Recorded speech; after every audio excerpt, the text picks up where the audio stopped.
Buenos días, queridos estudiantes. Espero que todos se encuentren bien de salud, igualmente sus respectivas familias.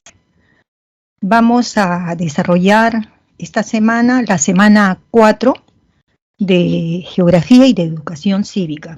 Hoy día vamos a comenzar con Educación Cívica para alternar un poquito los temas y también para dosificar mejor el tiempo. ¿Ok?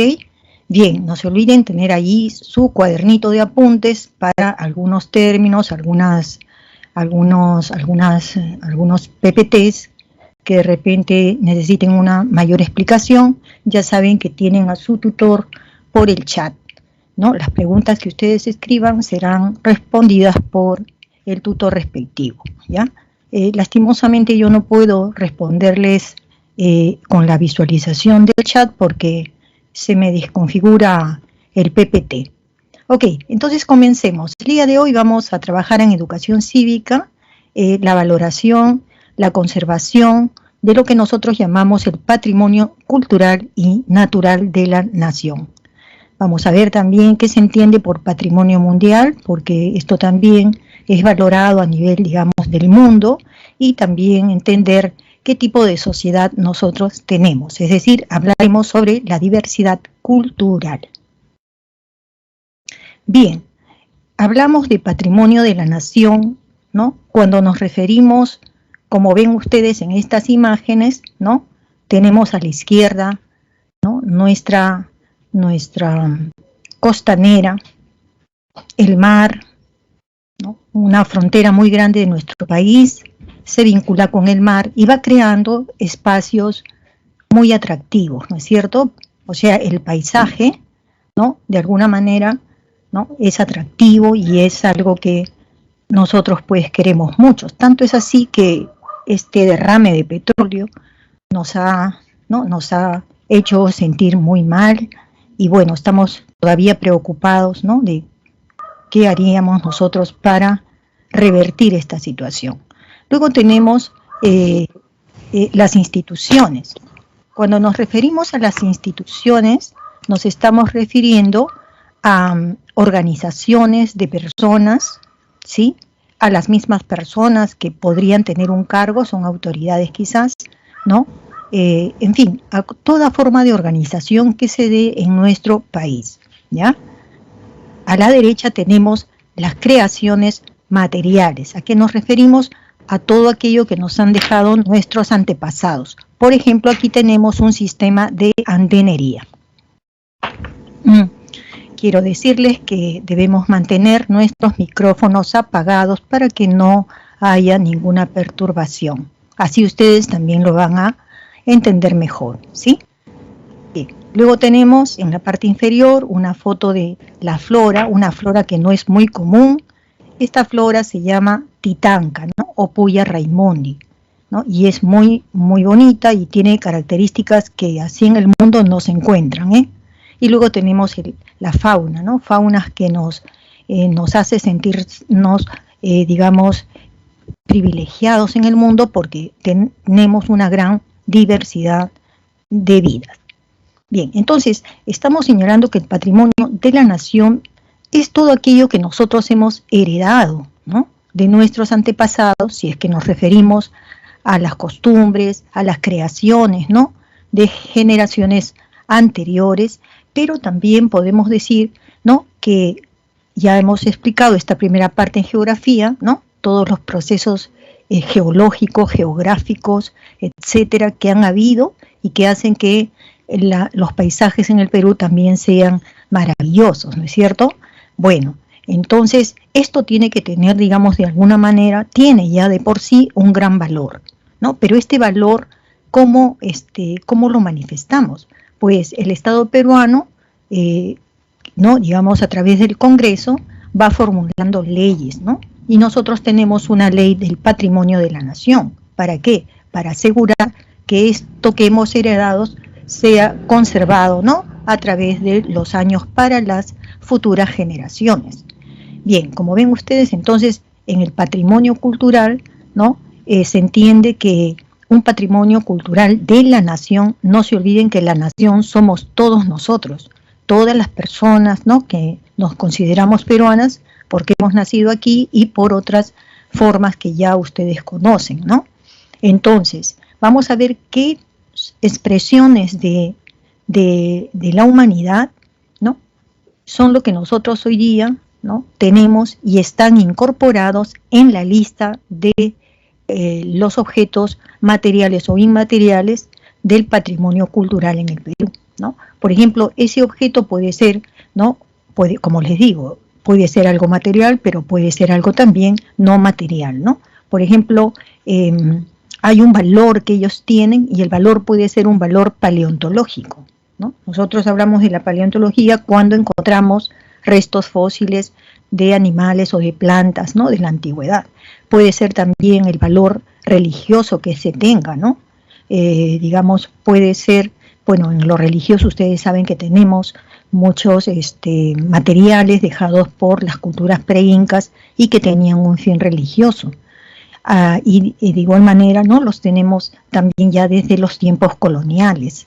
Puede ser que en lo social eso sea también algo importante, ¿no? Por ejemplo, algún tipo de costumbre que se tenga en alguna comunidad en el Perú.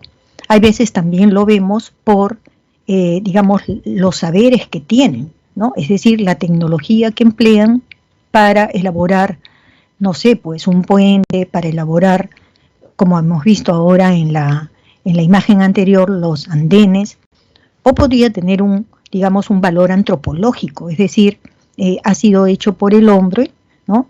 Pero este objeto puede haber servido para algo en especial, algún tipo de ritual, por ejemplo, ¿no?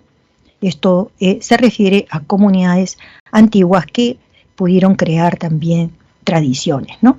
Hablando de lo tradicional, ya sabemos que son formas de hacer las cosas que las hemos mantenido a través de muchos años, ¿no?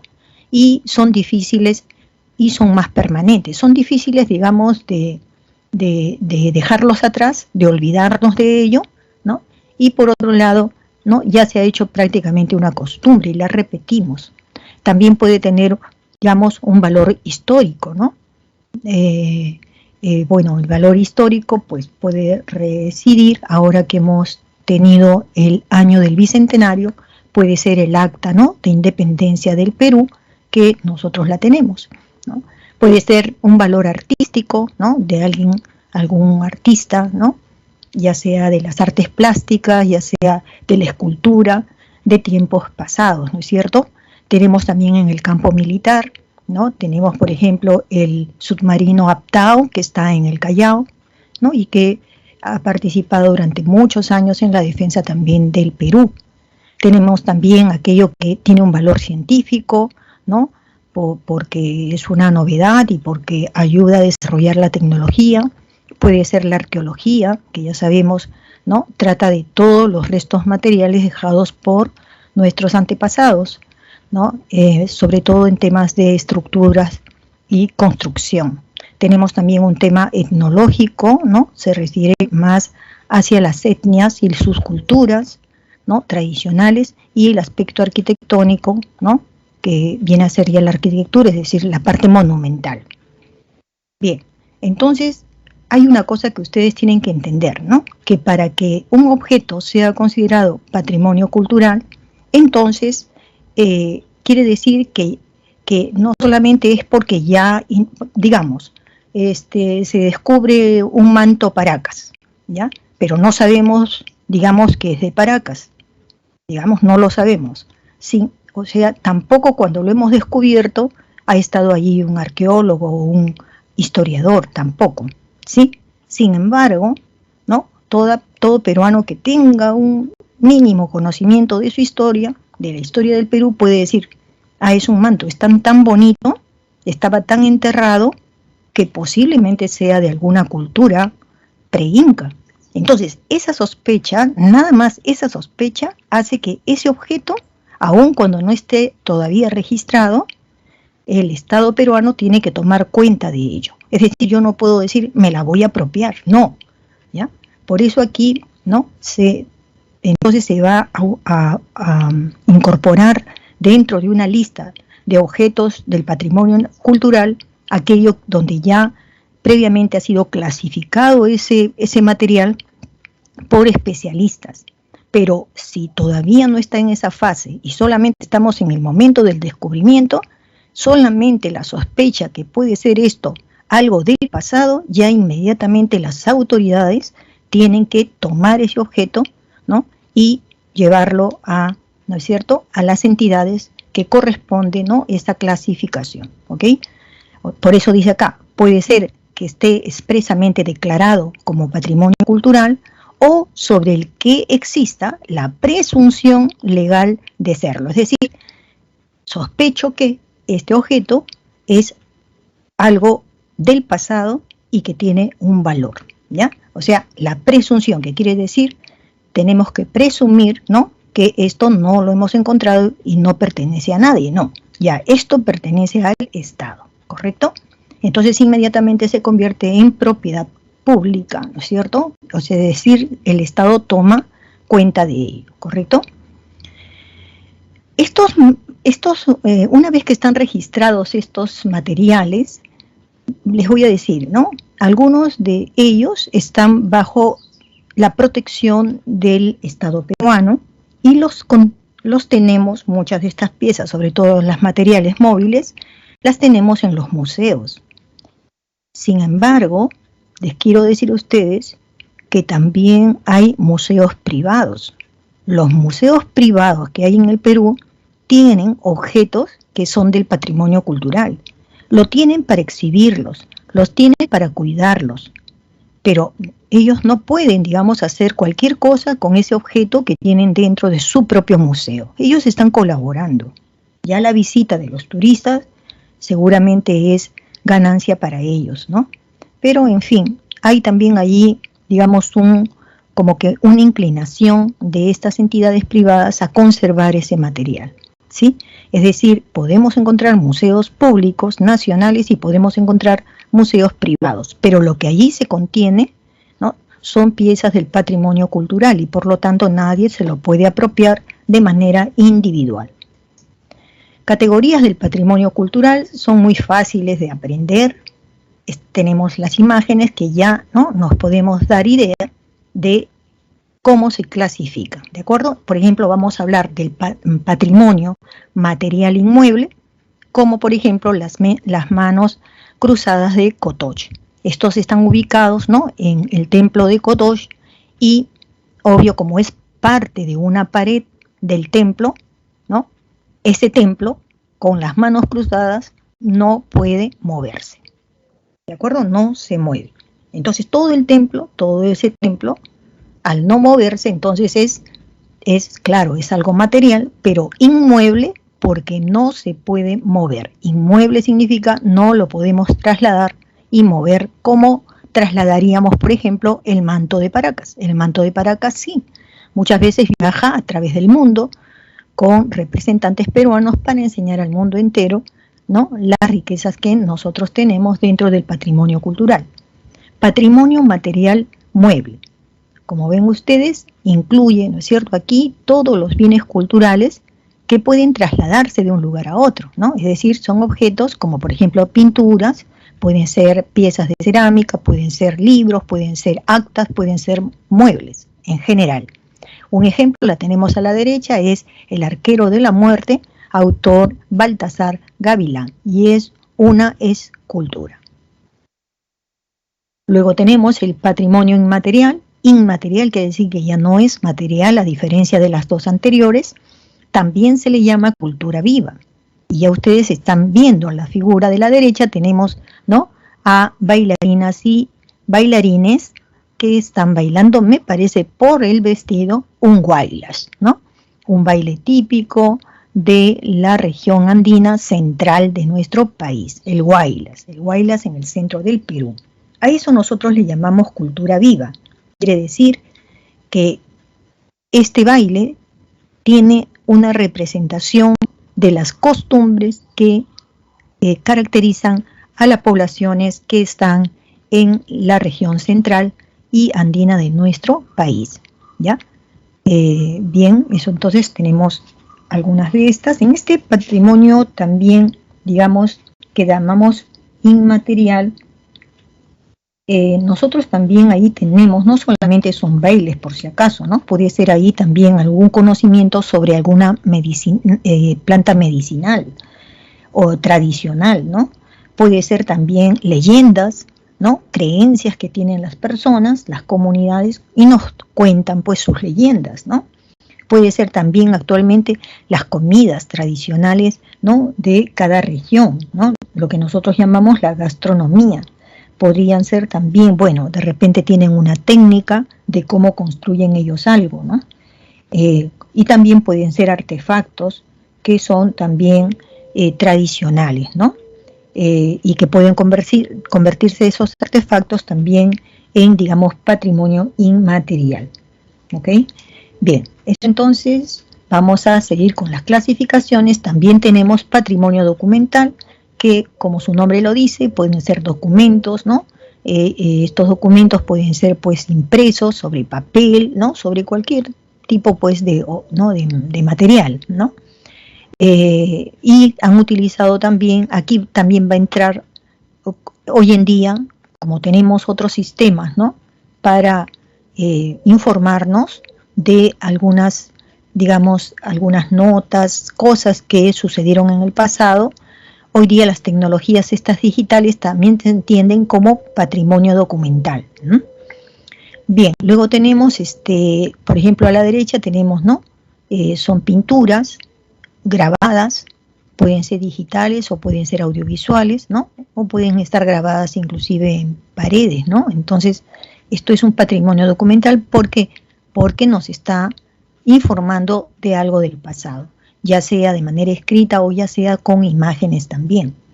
Luego tenemos el patrimonio subacuático. Subacuático significa que está debajo del nivel del mar, ¿no?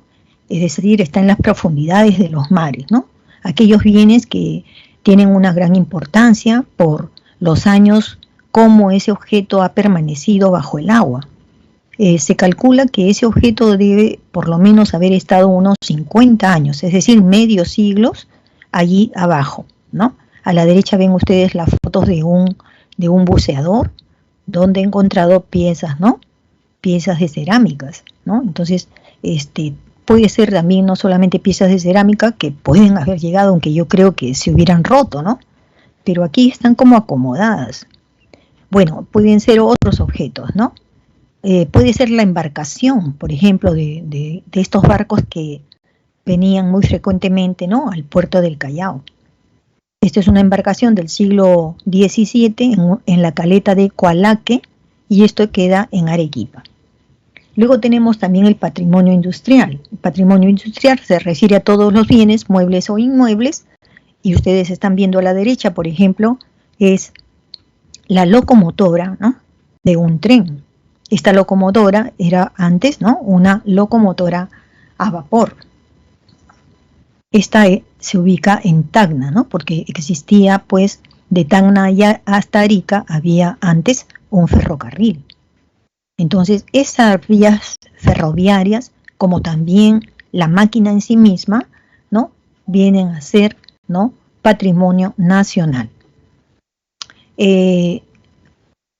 Se le llama industrial porque obviamente esta es una maquinaria, ¿no? Ha tenido que ser en la industria del acero o la gasífica, bueno, esta es del carbón, ¿no? Porque es a gas. Ahora, es a vapor, quiero decir.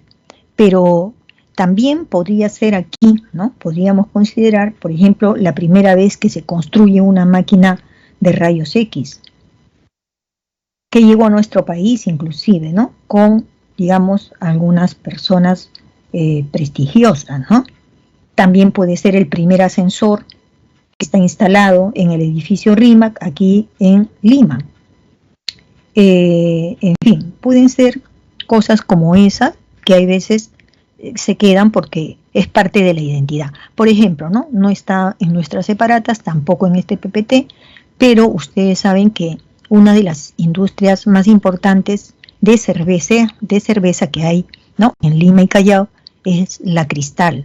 Y la Cristal tiene, no sé cómo se llaman, estos contenedores de donde ellos preparan, ¿no es cierto?, la cerveza, la fermentación, ¿no?, de la cebada y todo ello, tienen unas que son muy antiguas, que no las han botado, ¿no?, sino las conservan ellos como una muestra del patrimonio también cultural, porque les da identidad, hace que se refuerce la identidad de los señores del RIMAC, ¿no es cierto? Ya, pasemos ahora a ver de qué forma se puede conservar y defender el patrimonio cultural, ¿no es cierto? A quien le toca cumplir con esta función es al Ministerio de Cultura, que como saben ustedes, los ministerios dependen del Poder Ejecutivo, por lo que entendemos que a nivel de gobierno, del gobierno central, debe haber una política, ¿no?, directamente dirigida a la conservación de todos estos, ¿no?, valores que el Perú tiene, considerados como patrimonio cultural. Pero el Ministerio de Cultura no lo puede hacer todo. Para eso, ¿no?, tiene organismos encargados de varias funciones. Por ejemplo, la Dirección General de Defensa del Patrimonio Cultural lo que hace pues es defender, proteger, hay veces también tiene que recuperar piezas del patrimonio cultural que no están aquí en Lima, no están aquí en el Perú, sino que salieron, ¿no?, fuera de nuestro país ya por manos delincuenciales, ¿correcto? Luego, la Dirección General de Museos es el que formula las políticas, ¿no?, y normas que van a darse en los museos. La gestión de los museos, la protección de lo que tienen allí los museos, ¿no es cierto?, cómo lo tienen que conservar, porque, por ejemplo, las telas de Paracas no pueden estar expuestos al aire que nosotros ahora tenemos.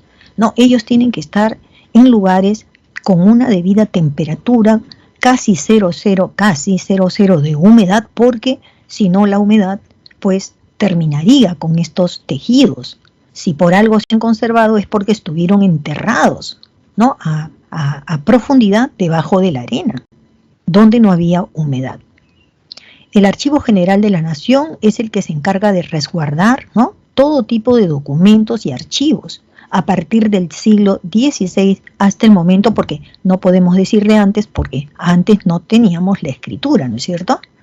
Luego tenemos la Biblioteca Nacional del Perú, la cual, como saben ustedes, mantienen pues una riqueza grande de libros, de autores, ¿no?, de libros, de textos, de fotos, de audiovisuales que allí permanecen y nos dan también evidencias de nuestro pasado, ¿correcto?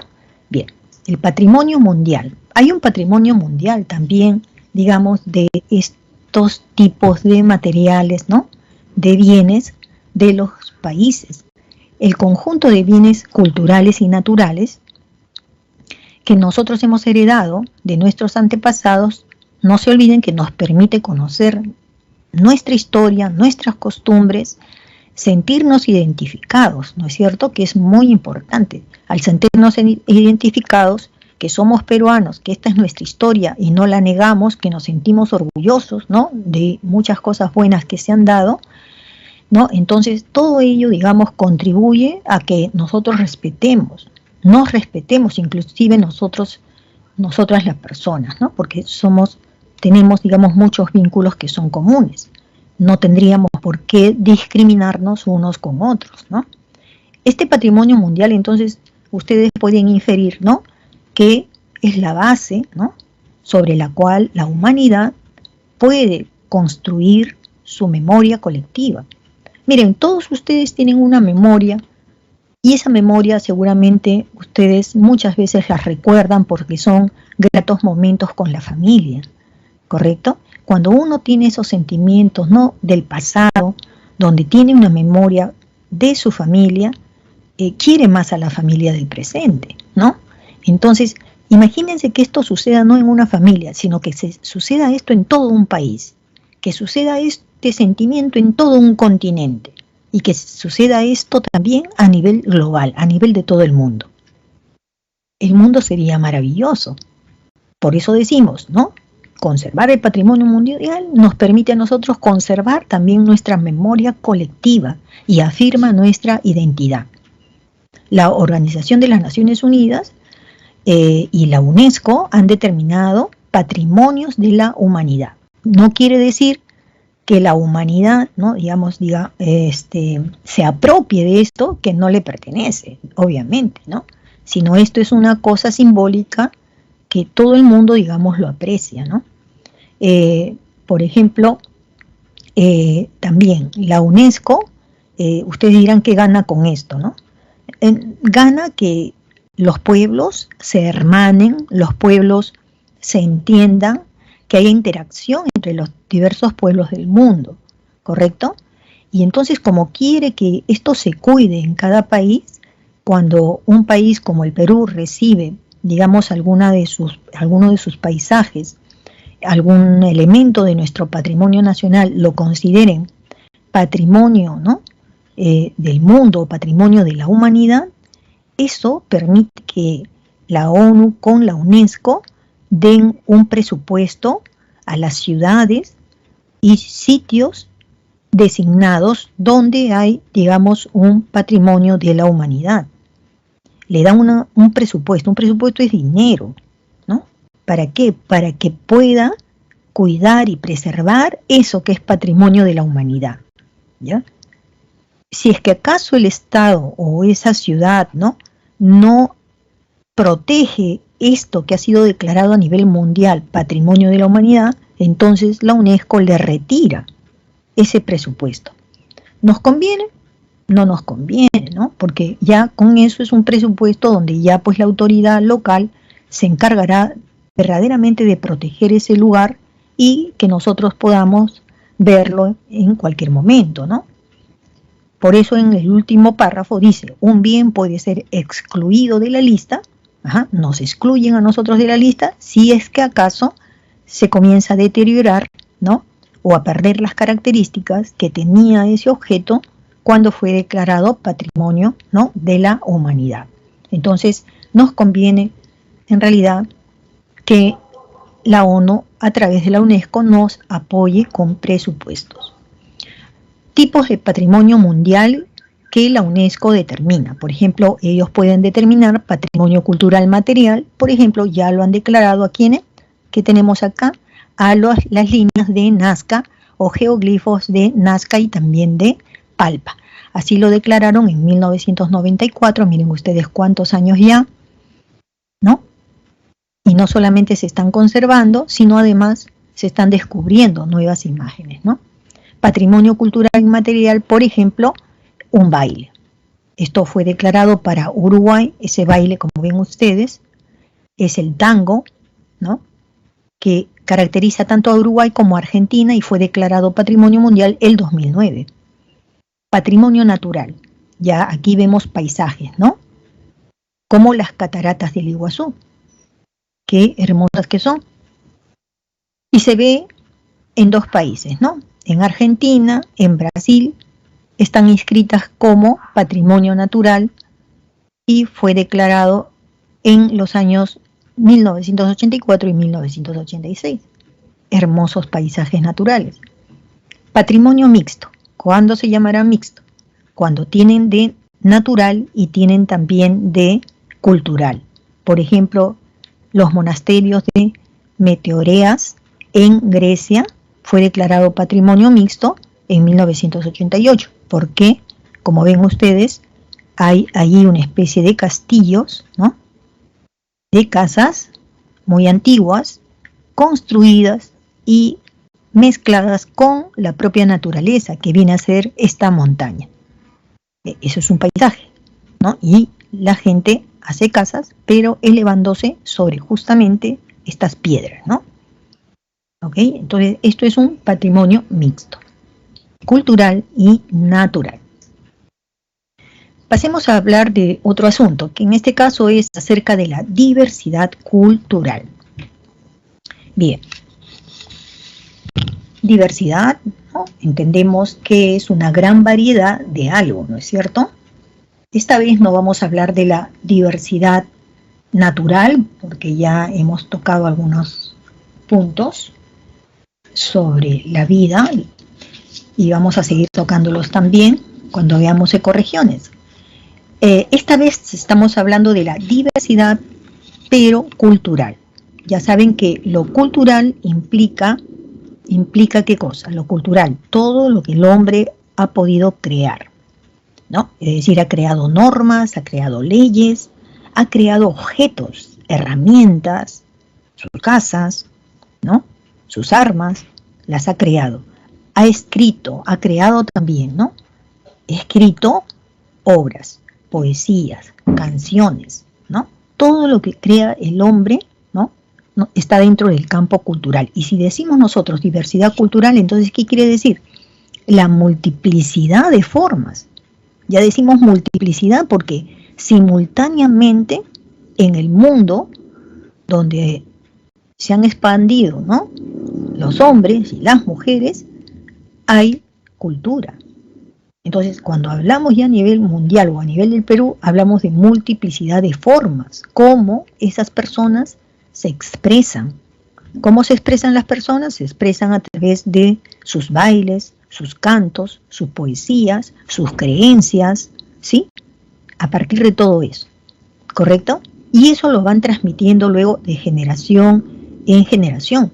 Pero además, como es multiplicidad, si estas poblaciones están bastante cercanas, pues ¿qué están haciendo?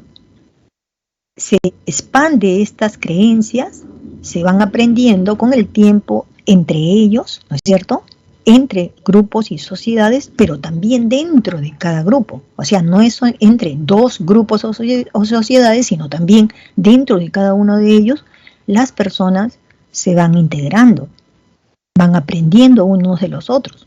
Nosotros le llamamos a eso socialización.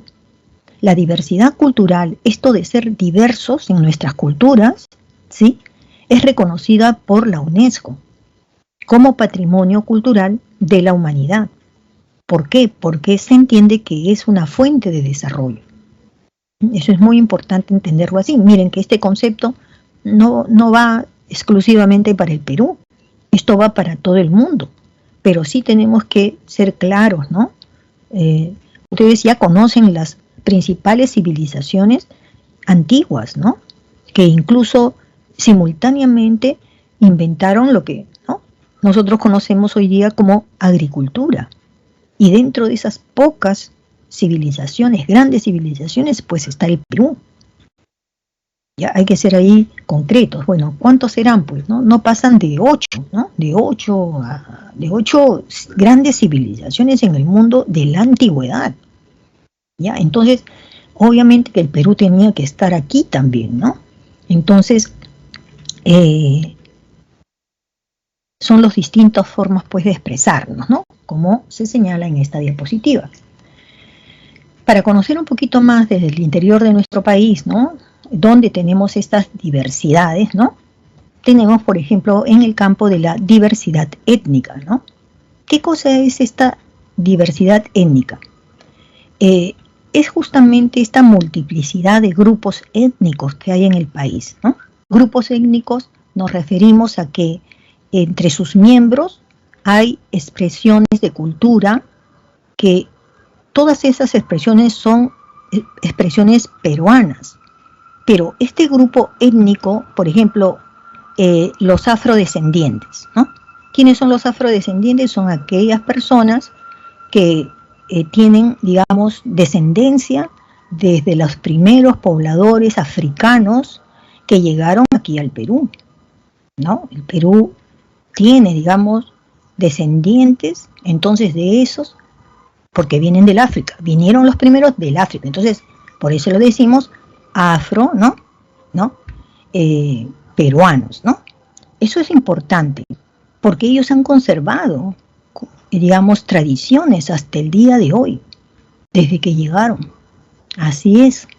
Por ejemplo, qué rica es, ¿no?, la carapulcra, ¿no? Es deliciosa. Y se dice que viene también de ellos, ¿no? De ellos nos ha quedado, yo diría, ¿quién? Todo el mundo, ¿no?, les gusta mucho la carapulcra.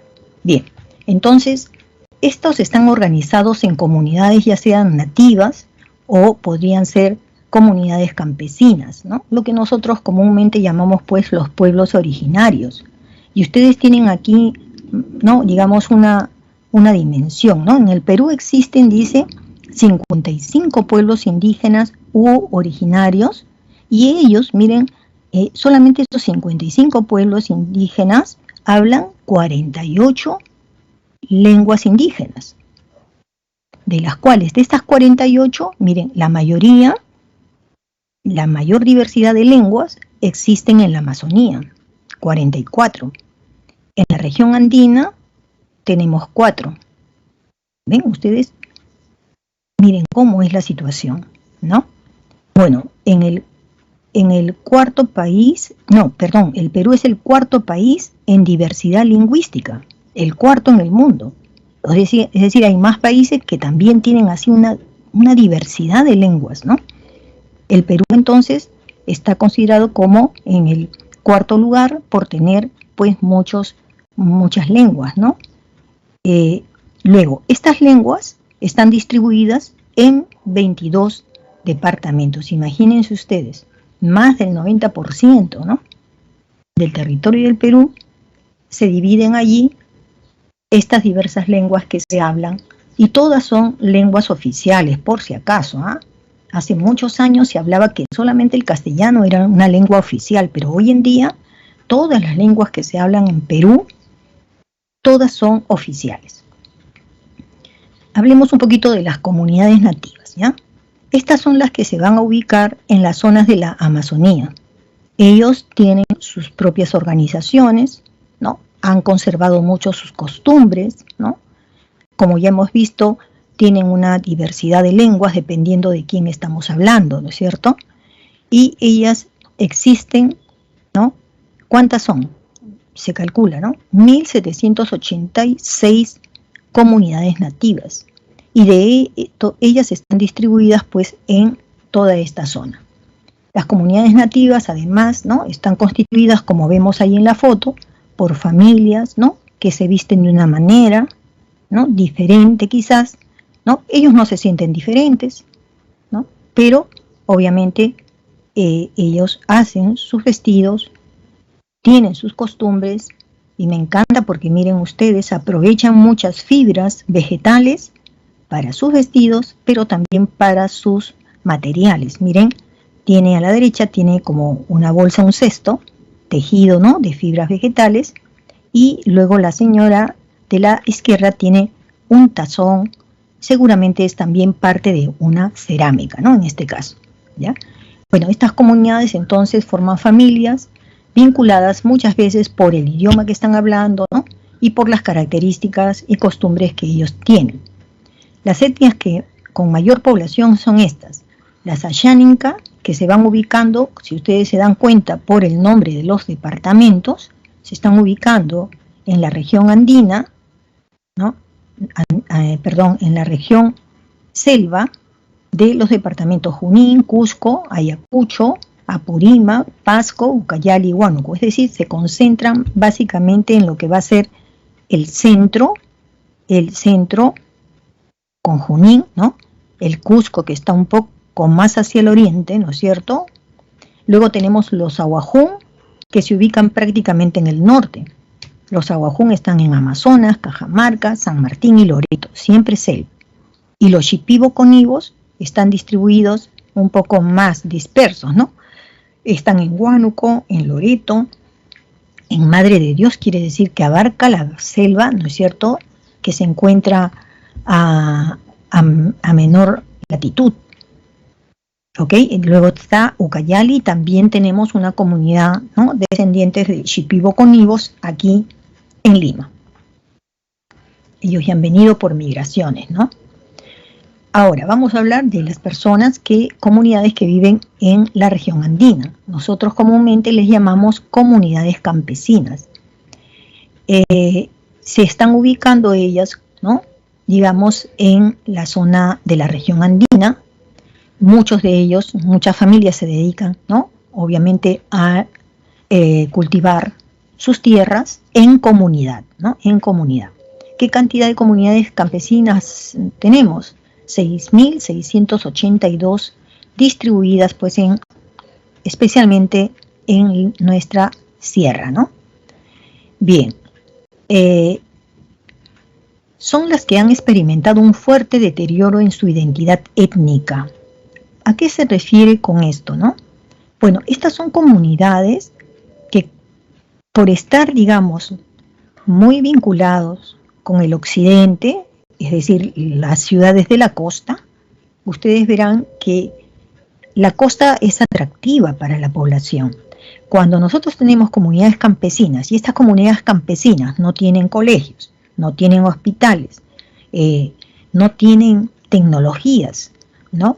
No tienen más fuentes de trabajo, entonces, por lo general, los jóvenes llega un momento en que o se quedan con los padres a ayudarlos en la agricultura, o esos jóvenes se van dirigiendo a la ciudad. Lo segundo es lo que ha ido siendo más fuerte. Por eso es que cuando las comunidades pierden, ¿no?, a los jóvenes, porque se están yendo a la ciudad, muchas veces cuando retorna el joven a la región andina, no solamente retorna con las costumbres que aprendió en su propia región, sino también va con nuevas ideas, con nuevos cambios, ¿no? Entonces, podríamos decir que en cierta forma hay mucha influencia de la ciudad en las comunidades campesinas, y eso hace que los nuevos jóvenes vayan cambiando también un poquito su manera de ser, ¿no? Bueno, no estoy valorando si es buena o mala las costumbres que tenemos en la costa. Simplemente digo que poco a poco hay lugares que se van modernizando. Por eso aquí dice son las que están experimentando un fuerte deterioro de su identidad étnica, ¿no? El joven que se va a la costa y luego regresa a sus tierras para visitar a la familia, prácticamente se está volviendo más limeño que de su provincia, ¿no? De todas maneras hay demasiada fuerza, ¿no?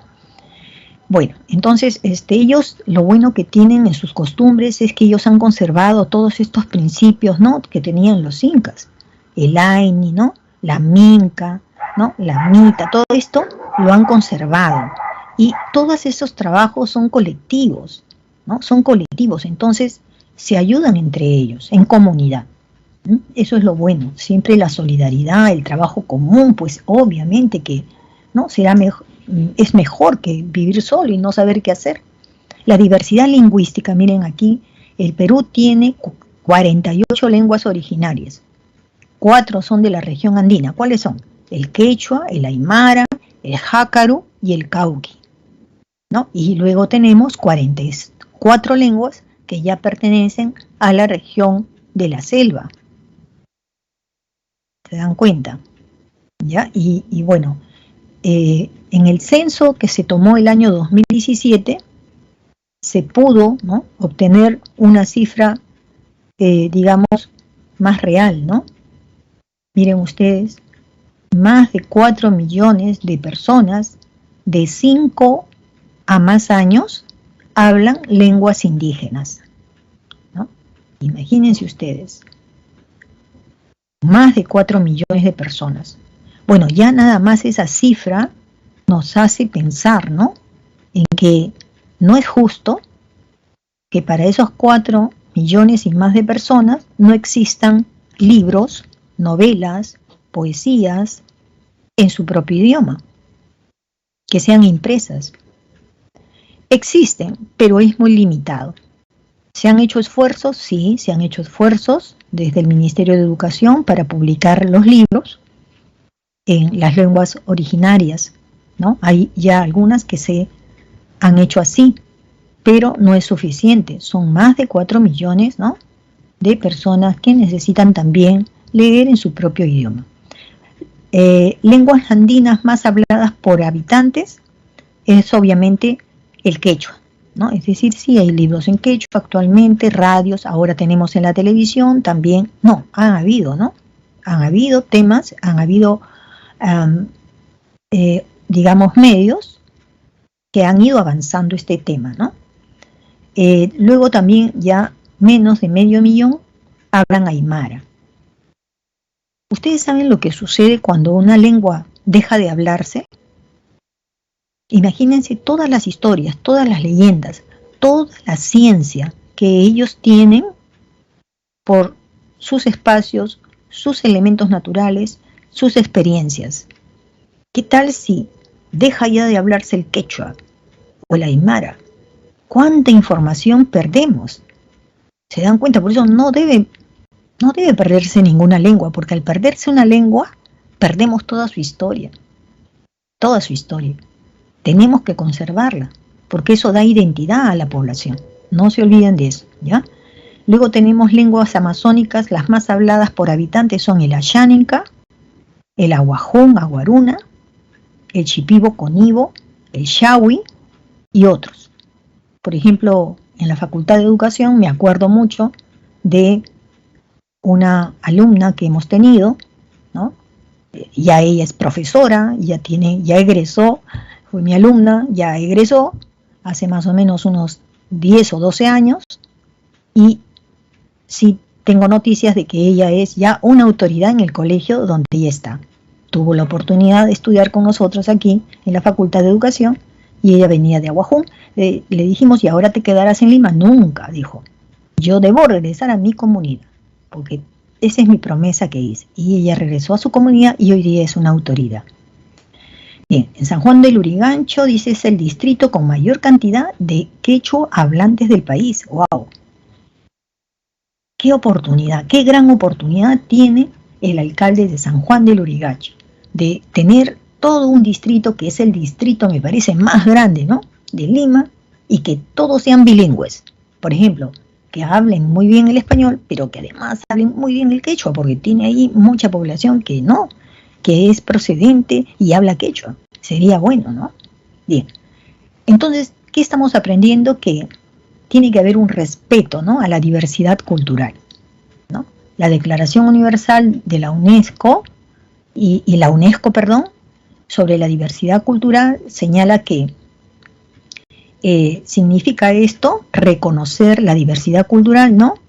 Es muy importante, ¿no? ¿Por qué? Porque las personas, ¿no?, lo que van a hacer es afirmar sus lazos, ¿no?, de colaboración, de identidad, ¿no?, de colaboración, de respeto del uno por el otro. Además, todos nos enriquecemos, todos nos fortalecemos, ¿sí?, muy a pesar de nuestras pandemias, ¿no? Tenemos gente muy valiosa, por sus costumbres han sabido sobrellevar esta situación, ¿no? El peruano tiene que salir adelante, ¿no? La valoración de la diversidad aporta al ciudadano valores, como ya les he manifestado, ¿no? Los valores, miren ustedes, claro, uno los aprende teóricamente en los colegios, pero esos valores, los que mejor uno los aplica, es cuando ve estos valores en el comportamiento que tiene la familia, ¿ya? Entonces es muy importante esto, que la familia respete, ¿no?, siga el ejemplo de nuestros antepasados y respete todo lo que tenemos que es valioso. El enfoque intercultural, ¿no?, en el Perú. Bueno, la interculturalidad, ¿qué viene a ser? Viene a ser la interacción, las relaciones que se dan entre unas personas y otras personas. La interacción social es, digamos, algo importantísimo. Así como debe haber socialización en la familia, relaciones en la familia, de colaboración, de respeto, de trabajo, de todo, así también tiene que haberlo entre las comunidades, entre cualquier tipo de persona o grupo étnico, entre cualquiera. Nosotros, si tenemos vecinos que sabemos que son originarios, ¿no?, de alguna comunidad, nuestros respetos, ¿no? Nada de bromas, esas bromas irónicas del peruano, que hay veces es muy chistoso. Sí, el peruano es graciosito, pero hay veces se pasa, ¿no? Hay veces ya llega a un punto en el cual ya no es gracioso, ya es bullying, ya estás maltratando al otro psicológicamente, ¿no? Entonces, eso, por ejemplo, hoy día cada vez más se está estudiando en los colegios. Aprender a ver qué tonito le está poniendo tu amigo, tu amiga, qué tono de su voz está poniendo, qué está haciendo con sus cejas, qué está haciendo con su boca, porque la cara también expresa, ¿no? Expresa un rechazo de repente, no algo sincero. Por eso les digo, no es esto aprenderlo, digamos, en teoría, esto es aprender a leer el lenguaje que nos da también simplemente ver el rostro y la expresión de las personas. Y obviamente que también las palabras, ¿no? que nos le está diciendo. Porque no debemos dejar de pasar algo que sea inapropiado. Hay que decirle a la otra persona, me has herido con la expresión, a ver, por favor aclárala, de repente yo lo entendí mal, pero aclárame a qué te has referido con esto que me has dicho cholita. Ni siquiera me has dicho chola, me has dicho chola y me has dicho ita, o sea, chiquitita. Ya. Ven, hay veces, el otro me puede decir, no te preocupes, de cariño te he dicho, lo de chiquita es de cariño te he dicho, te quiero mucho. Ya, perfecto, lo entendemos, ¿no? ¿Y cholita tiene alguna expresión? Sí, porque yo también a mi mami le digo cholita. Ya, bueno, si tu mami lo toma como un cariño, bien, pero como a mí no me conoces, no me digas cholita, porque no lo soy, ¿no? Me gustaría hacerlo, pero no lo soy, ya, ¿no? Pero miren, todos somos cholos ahorita, cholos y cholas, somos todos. Ahorita soy chola, sí, así es. Entonces, miren, la interacción es lo importante, y esa es la interculturalidad, el respeto entre nosotros los seres humanos, aun cuando nos vestimos diferente, aun como nos expresemos diferente, aun con el color de la piel que tenemos diferente, los ojos diferentes, pues ¿qué se podía esperar? El Perú tiene, cuando llegan los turistas, nos miran a todas las caras, nos dicen, ustedes son diversos, pelos lacios, pelos crespos, ajá, baja estatura, alta estatura, gorditos, flacos, ¿no? Ojos rasgados, ojos redondos. Sí, somos muy diversos. Hay otros países que no son así, todos son casi como muy parecidos unos a otros, ¿no? Pero no, nosotros somos diversos. La interculturalidad. ¿Qué se entiende por pluriculturalidad? Pluriculturalidad es como entender, digamos, yo estoy viajando, llego ¿a dónde? A ver, llego a la Argentina. Entonces en la Argentina, por ejemplo, son descendientes de italianos, son descendientes más de españoles, y pocos son descendientes de las culturas indígenas, pocos, ¿no? Más son los extranjeros, los que han venido por la migración y por el Atlántico, han pasado de Europa hacia Argentina. Entonces, digamos, si yo voy a la Argentina misma, ¿no? Entonces digo, acá hay poca pluriculturalidad. Al toque yo le digo, así, miro alrededor, en la plaza central, lo miro, casi todos se parecen. Casi todos se parecen. Entonces, digo yo, acá hay baja pluriculturalidad.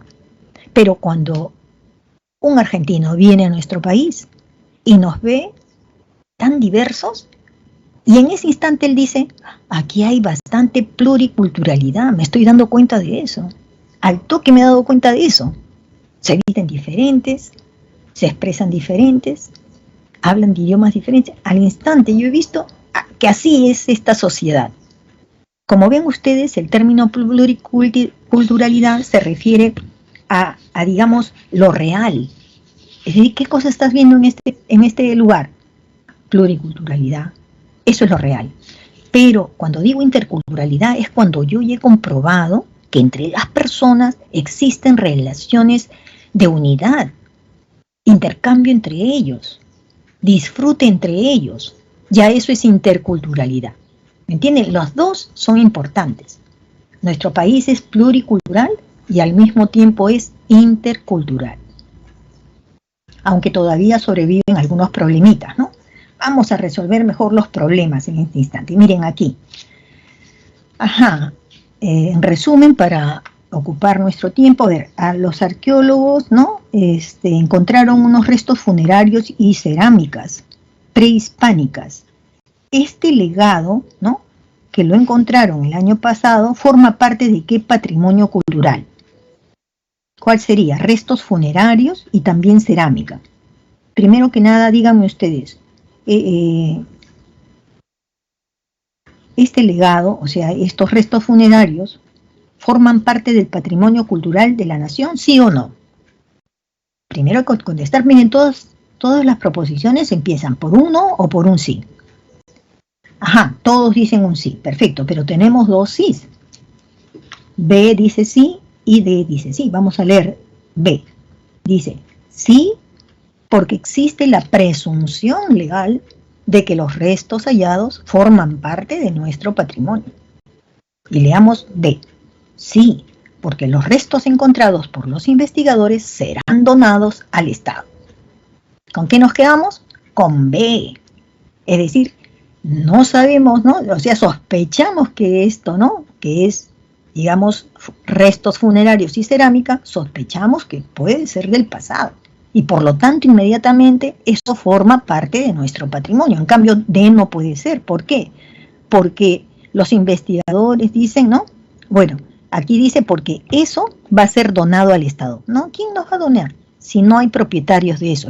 El único propietario de eso es el Estado y la nación. O sea, ¿quién sería el propietario? Que yo te voy a donar, Estado, te voy a donar estos restos funerarios. No, si te encuentran a ti con restos funerarios o cerámicas que son legales de las culturas preincas, te lo encuentran en la casa y tú no lo has registrado, tú has cometido un delito. Por eso, todo aquel que descubra algo que presuntamente pueda ser del pasado es mejor ir ante el museo, ir ante la autoridad y decir, esto lo encontré enterrado a 5 metros bajo mi casa. Aquí está, se los traigo. ¿Por qué? Porque si te lo encuentran y tú no lo has declarado, te cae la policía. Ok, sí, vamos siguiente. A ver, nuestro territorio nacional alberga una gran diversidad de bienes, ¿no? Que son patrimonio pues de la nación y algunos son patrimonio mundial. En relación a lo mencionado, determine el valor de verdad o falsedad de los siguientes enunciados. Por ejemplo, el primero es falso, el 1 es falso. ¿Por qué? ¿Alguien sabe? ¿Dónde está el error ahí?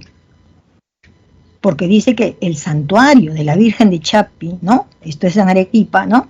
Es inmaterial.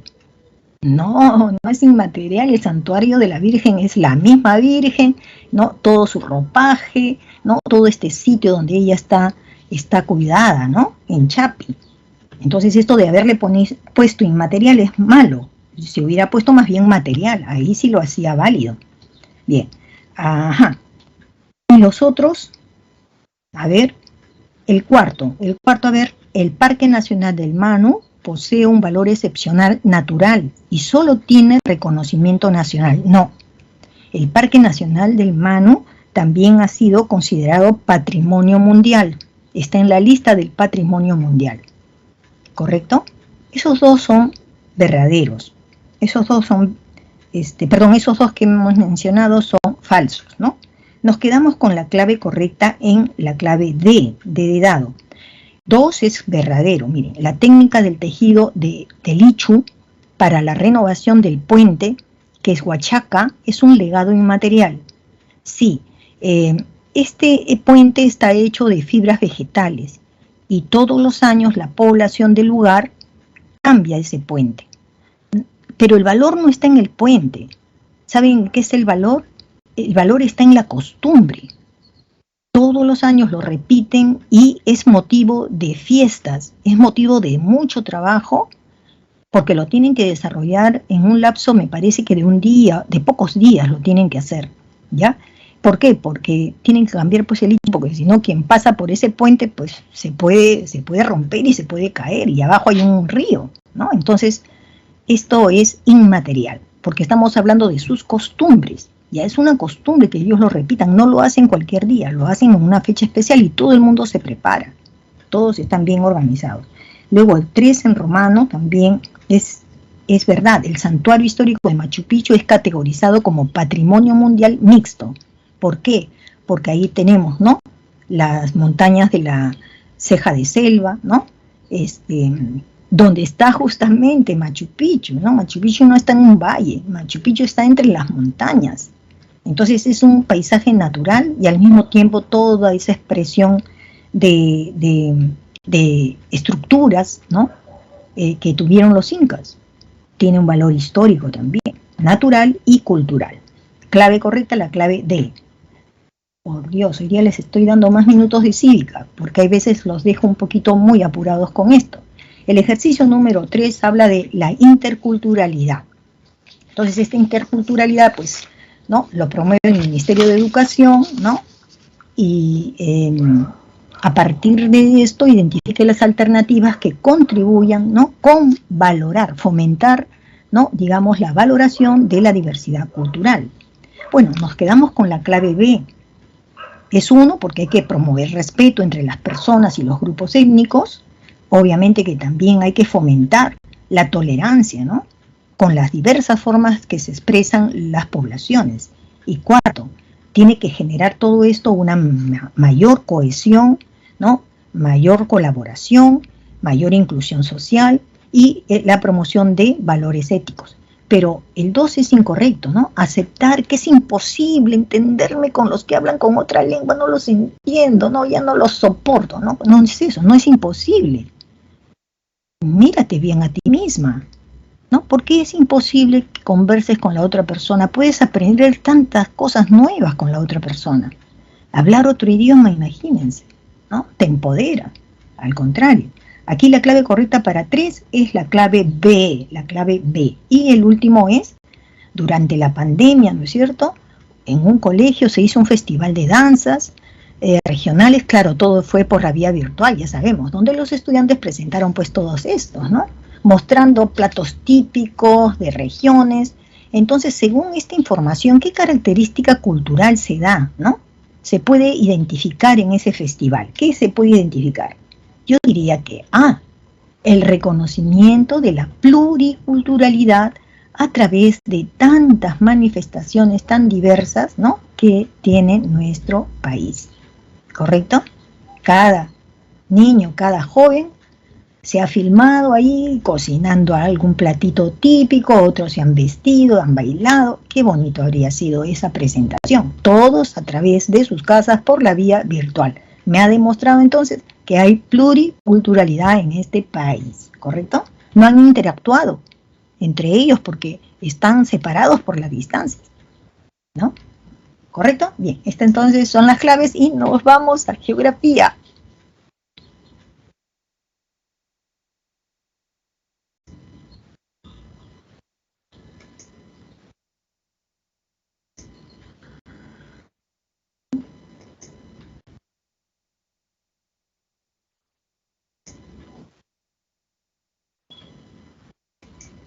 Bien, vamos a geografía. Hoy día tenemos que trabajar la geografía del Perú. Está bien extensa las diapositivas, voy a tratar de sintetizarlas, ¿ya? Ok, bien. Primero que nada ya entramos al estudio de la hidrografía, ¿no?, que es la ciencia que se va a encargar de estudiar todo lo que existe, digamos, en nuestro planeta donde haya el agua, ¿no? Ya sea ríos, ya sean lagos, ¿no? En fin, ¿ya? Y cómo también, ¿no?, en qué condiciones, digamos, el agua, digamos, se aprovecha, ¿ya? La hidrosfera, entonces, ya viene a ser el conjunto, ¿no es cierto?, de todas las aguas que hay en el planeta. Así como hemos visto la atmósfera, ¿no?, que viene a ser toda la capa de gases que envuelve a la Tierra, la hidrosfera sería todas, digamos, las masas de agua que hay sobre nuestro planeta, la Tierra. La hidrosfera la podemos nosotros dividir en dos, por el tipo de aguas que tiene, ¿ya?, en relación a las sales minerales. Entonces, las aguas que más abundan son las aguas que tienen más sales minerales, ¿no?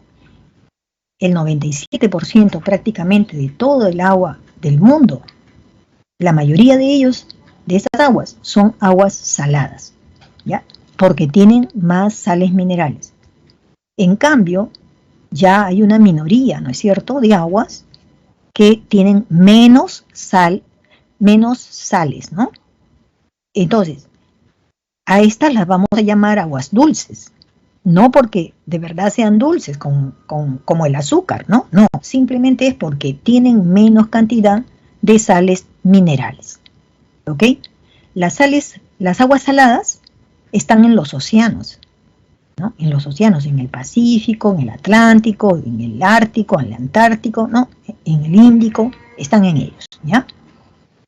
Las aguas dulces están, por ejemplo, la mayoría, como ven ustedes, de las aguas dulces están en los glaciares. Ya saben, los glaciares vienen a ser todo ese conjunto, ¿no?, de hielo que hay en la cima de las altas montañas. Y también las hay en las zonas polares. Por ejemplo, la Antártida está cubierta, ¿no es cierto?, de hielo y hay partes de nieve, ¿no? Luego, en segundo lugar, están los mantos freáticos. Los mantos freáticos vienen a ser las aguas subterráneas, que como ven en la foto la pueden encontrar como agua, pero están rodeadas ¿de qué? De rocas. Se puede encontrar así. Esos son mantos freáticos. Pueden ser entonces, encuentran un vacío como ven ahí en esta cueva, ¿no es cierto? Y abajo está el agua. Pero también se puede encontrar estos mantos freáticos como un agua que humedece un suelo. Ya no está rodeado de rocas, sino está rodeado más bien de otro tipo de material, ¿no? De suelo que tiene un poco más de aire. Cuando es así, más arenoso, entonces el agua humedece la arena y entonces ya uno no ve ahí agua, no la puede tocar. Lo que sí siente es una arena húmeda. Eso también es manto freático, ¿ya? Y luego a la derecha, ya en menor cantidad, tenemos el agua que está en los lagos, el agua de los ríos y el agua que está en el aire, porque no es vapor de agua el que está en el aire, ¿no? Entonces, la suma de todas estas aguas dulces solamente da el 1%. Ahora, ¿de dónde obtenemos nosotros las aguas para tomar? Las aguas que vienen a nuestros caños ya es el agua potable. Pero ¿de dónde obtenemos el agua potable? La obtenemos de las aguas dulces. Entonces, ahora saquen ustedes pues su cuenta. Estamos dándonos cuenta que ese agua que nosotros tomamos está saliendo justamente de los ríos, ¿ya? Y entonces, y estos ríos, pues, obviamente es lo mínimo, ¿no? Hay quienes dicen que el agua ya hay que considerarlo como un recurso no renovable. El calentamiento global nos hace pensar en eso también. Por eso hay que cuidar mucho el agua, ¿no? No sabemos qué pasará de aquí, ¿no?, al futuro. Hay países que están trabajando también con el agua, digamos, salada, sobre todo en los países árabes, porque son países que tienen mucho de desiertos, pero también tienen mucho de petróleo. Entonces, lo que ellos no tienen, que es la abundancia de ríos, como nosotros, entonces ellos compran el agua. ¿Ya? Ellos compran el agua a Europa, a países que fabrican estas aguas. Y también están transformando el agua salada en agua menos salado, pero no lo usan obviamente para tomar, sino ellos lo usan para la construcción, para la limpieza, ¿no? El agua, digamos, del mar, pero que le han quitado un poco de lo salado, ¿no? Bien, entonces vamos viendo ahora las vertientes, ¿no? El Perú tiene 3 vertientes. Tenemos la vertiente del Pacífico, la vertiente del Atlántico o del Amazonas, como también se le conoce, y tenemos la vertiente, ¿cuál falta? La vertiente del Titicaca, ¿ya? Bien, una vertiente, ¿qué cosa viene a ser una vertiente, no? ¿De qué viene la palabra vertiente? Viene de verter, ¿no? ¿Y esto qué cosa es? Es dejar, es dejar, ¿no? La mamá a veces dice, ¿no? A ver, hija, vierte el agua en los vasos. Y quiere decir, tomamos la jarra con el agua y nosotros echamos el agua en cada vaso. Entonces, en hidrografía conocemos entonces como vertiente al conjunto de unidades hidrográficas cuyos ríos drenan, es decir, van dejando el agua que tienen, ¿no?, en un punto común, ¿ya?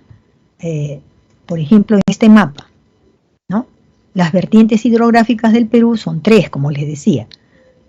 Ven toda la zona pintada en amarillo, digamos que esta es la parte, digamos, desde la cordillera occidental hasta el mar. En la cordillera occidental es que surgen las montañas que están cubiertas de glaciares. Esos glaciares se deshielan poco a poco y van formando los ríos. Y ese río va a ir a parar al Océano Pacífico, ¿ya? Luego tenemos, lo que está pintado en verde es la vertiente del Amazonas, porque aquí tenemos varios ríos. Por ejemplo, ustedes observen Madre de Dios, en la parte inferior, asciende hacia el norte. El río Ucayali también asciende hacia el norte. Luego tenemos el río Huallaga, también asciende al norte del Perú. Igualmente pasa con el Ucayali, ¿no? Y luego se unen esas aguas en el Amazonas. Y del Amazonas se va ya, ¿a dónde? Se va a Brasil. Y de Brasil se va al Atlántico. Por eso se le llama vertiente del Amazonas, o también podemos decirle vertiente del Atlántico, porque sus aguas se van a ir hacia el Atlántico. Y aquí lo que está pintado en marrón, en la parte inferior, rodeando, ¿no?, la mitad prácticamente del lago Titicaca, viene a ser la hoya del Titicaca, o vertiente del Titicaca. Bien, entonces, ¿cuántos ríos? Vean ustedes en la parte izquierda, aquí se va a ver mejor. Miren, estos son los ríos que nacen en la cordillera, ¿no?, occidental, y que van a moverse hacia el oeste. Pero ¿cuántos ríos hay aquí? Muchos. Pues les digo algo. Volvamos a lo primero. Aquí tenemos, digamos, lo que viene a ser la cuenca hidrográfica del río Tumbes. Observen aquí, entonces tenemos el río Tumbes, se está desplazando desde el este al oeste. Para ir hasta, esas aguas van a ir hasta el Océano Pacífico. Esta de aquí es una unidad hidrográfica, ¿ya? Y como esta unidad hidrográfica nosotros tenemos muchas, ¿dónde las tenemos?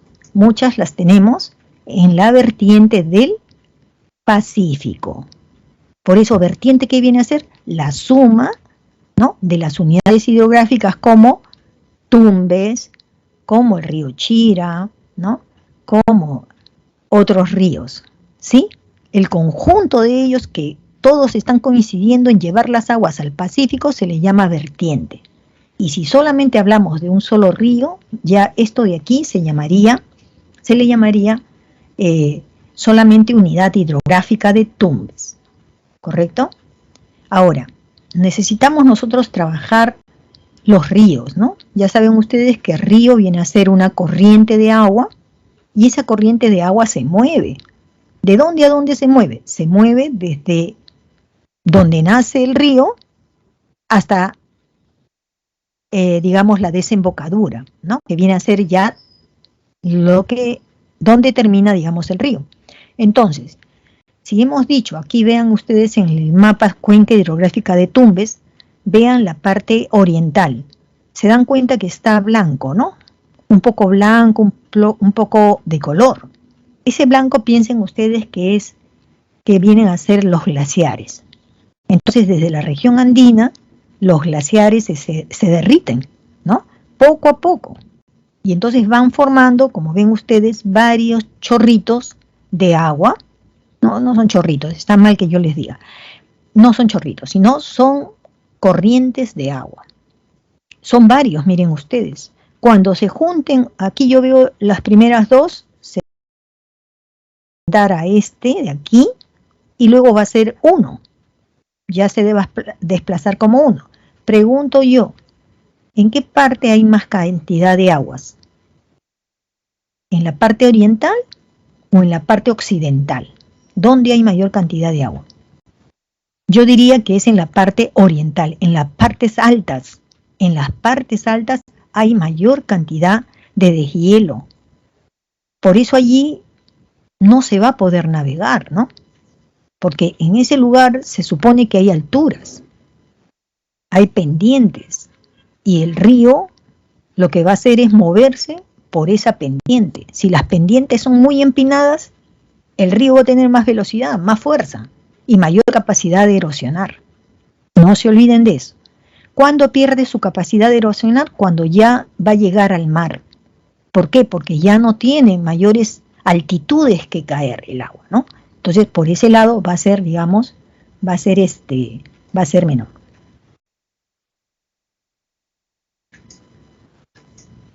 En esta pregunta, por ejemplo, ¿no?, tenemos hacia la izquierda donde dice curso superior, ustedes ven las montañas. Allí el río viene torrentoso. ¿Qué quiere decir? Hace mucha bulla. ¿Por qué? Porque está rompiendo las rocas de esta cordillera. Las rompe. Con la fuerza que tiene, las rompe. Mayor velocidad. No, ahí no se va a poder navegar.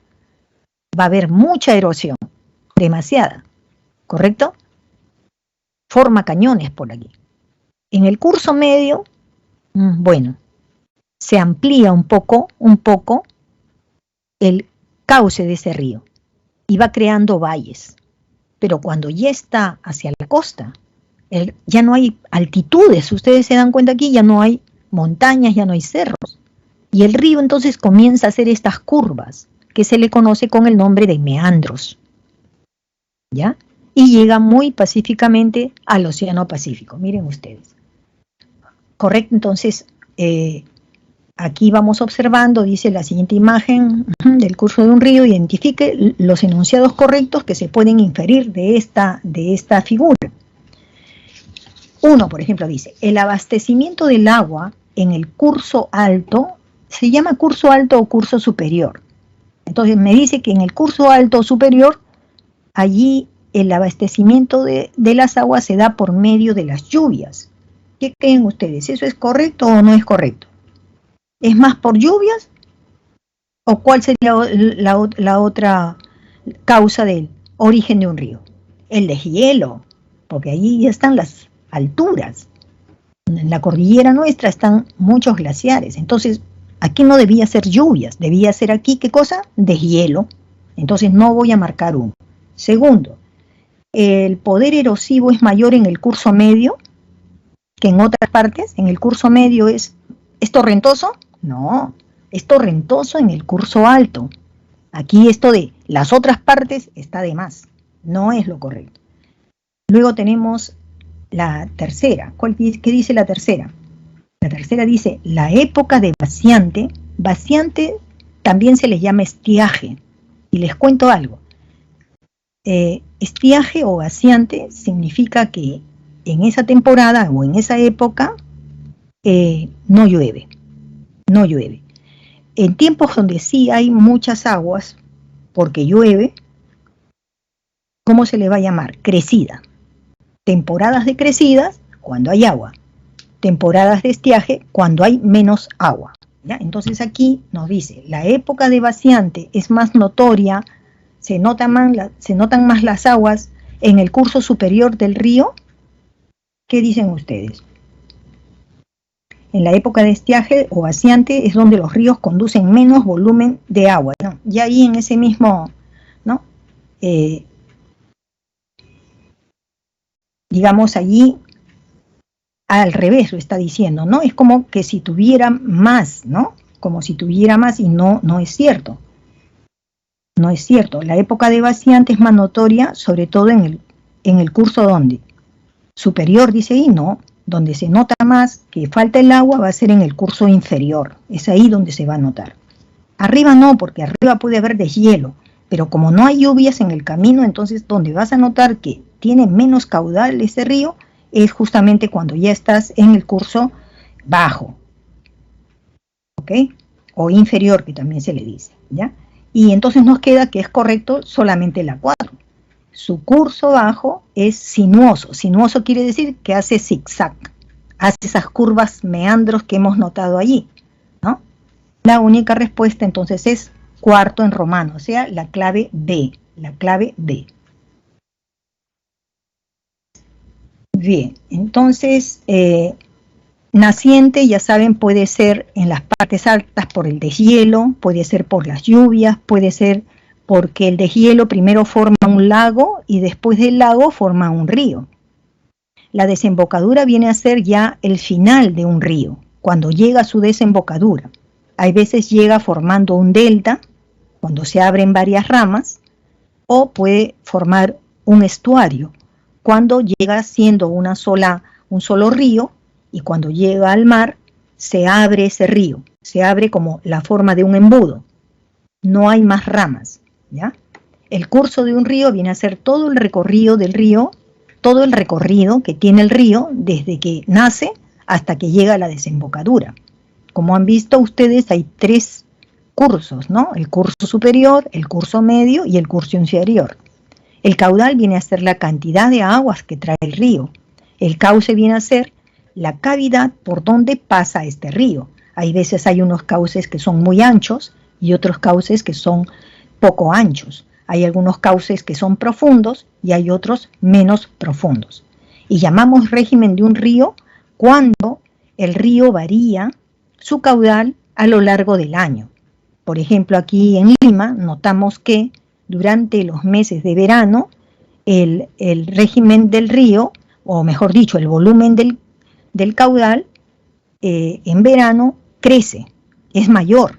Pero cuando nos llega el invierno, cuando estamos en invierno en Lima, ¿no? Entonces nosotros vemos de que viene menor cantidad de aguas, ¿no? Y eso es ¿por qué? Porque en los meses de verano es donde hay mayor radiación solar también en la región andina y por lo tanto se activa mucho más el deshielo de los glaciares, ¿ya? Los regímenes pueden ser entonces regulares o irregulares. En el caso de la costa, la vertiente, ¿no?, digamos del Pacífico, nuestro régimen es irregular, porque hay mucha diferencia entre el caudal del río en verano que el caudal del río en el invierno. Ya hemos visto entonces las vertientes cuáles son y seguimos. Vamos a empezar por las características que tiene la vertiente hidrográfica del Pacífico. Como ya hemos explicado, esta vertiente tiene su origen en la cordillera occidental de los Andes, del norte, del centro y del sur. Pero estamos notando que la mayor cantidad de ríos está justamente en la cordillera occidental del centro y también del norte un poquito. Pero lo que nos damos cuenta es que en Piura, no, miren ustedes, Piura tiene más espacios vacíos, ¿no? Tumbes de lo mismo, y es porque la cordillera entra al Ecuador. Se aleja entonces un poco Piura de la cordillera, por eso es que tiene más el desierto de Paita, ¿no? O el desierto de Sechura, tiene desiertos. Igualmente pasa donde ven ustedes Ica, y una parte de, es Ica, y un poquitín de Arequipa, ¿no? Donde también vamos a tener desiertos. El origen puede ser glaciar, por la nieve o por la lluvia. ¿Dónde nace? En la cordillera occidental. La cuenca. Esta cuenca se llama todo el espacio, el río y el suelo, que cubre toda esta vertiente. Entonces todo este espacio donde están trasladándose, ¿no?, los ríos del oriente hacia el occidente, se le llama cuenca. Yo diría que esta cuenca es abierta, o sea, como es abierta, decimos que es exorreica, ¿no? ¿Por qué es exorreica? Porque las aguas que se formaron en la región andina, en los glaciares, ahora se van a mezclar con las aguas del Océano Pacífico, es decir, las aguas que tenía el continente van a irse al océano. Por eso llamamos exorreicas, porque salen del continente para entrar al océano, ¿sí?